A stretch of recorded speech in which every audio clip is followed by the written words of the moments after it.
Brilliance Audio presents The Importance of Being Wanton by Christi Caldwell, performed by Justine Eyre and Timothy Campbell.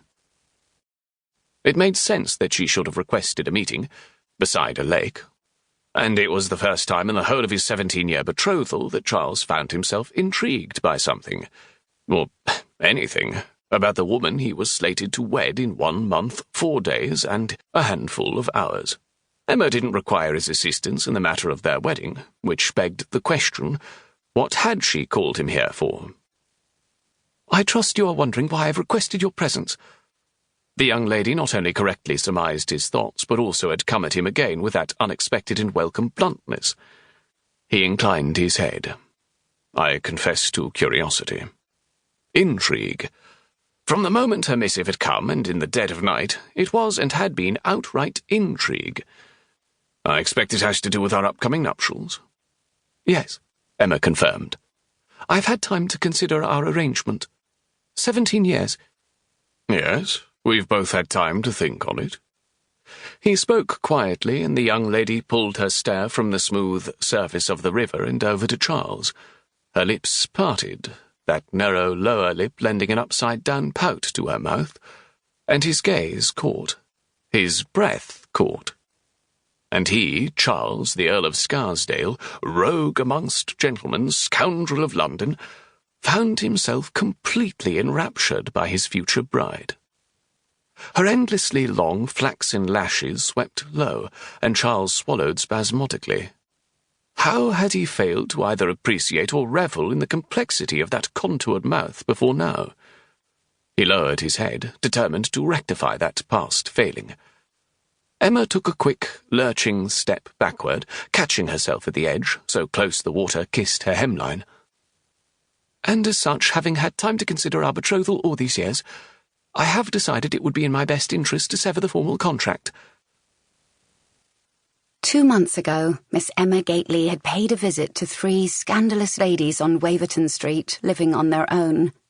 From Emma's visit had sprung the Mismatch Society, a group of young women who met twice weekly for one purpose and one purpose only, asserting themselves in a man's world and giving nothing to those lords they'd been expected to wed, no matter how unhappy they were.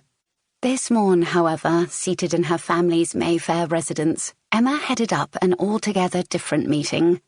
Her younger sister, Isla, Emma's best friend, Lady Olivia, and Emma's identical twin older brothers sat in a circle around a tray of refreshments that a maid had brought in some 20 minutes earlier.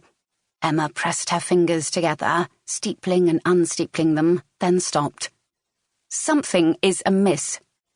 Morgan was the first to respond, or he attempted to anyway. "What is—" "She's referring to Mother's and Father's persistence with Scarsdale." Pierce took mercy on Morgan, sparing him from asking the remainder of that question and earning more of Isla's ire.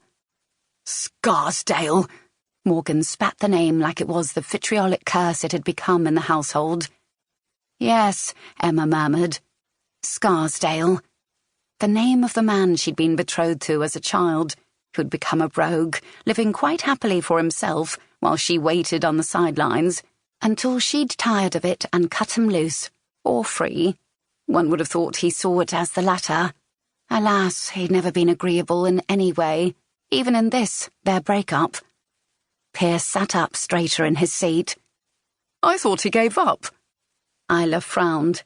"Did he even try to fight for Emma?" Morgan tossed the other throw pillow, taking a wider arc around Emma to catch Isla directly in the side of her head with that soft feather-stuffed missile. "And I'm the problematic sibling. I wouldn't go about tossing salt in the wounds of our sister." Emma shifted in her seat. "I wouldn't say it was salt in the wounds." She knew her siblings all meant well, but God, how she hated that all society, her family included, took her as a hurt and wounded woman. She had been, but long, long ago, before the betrothal had ended.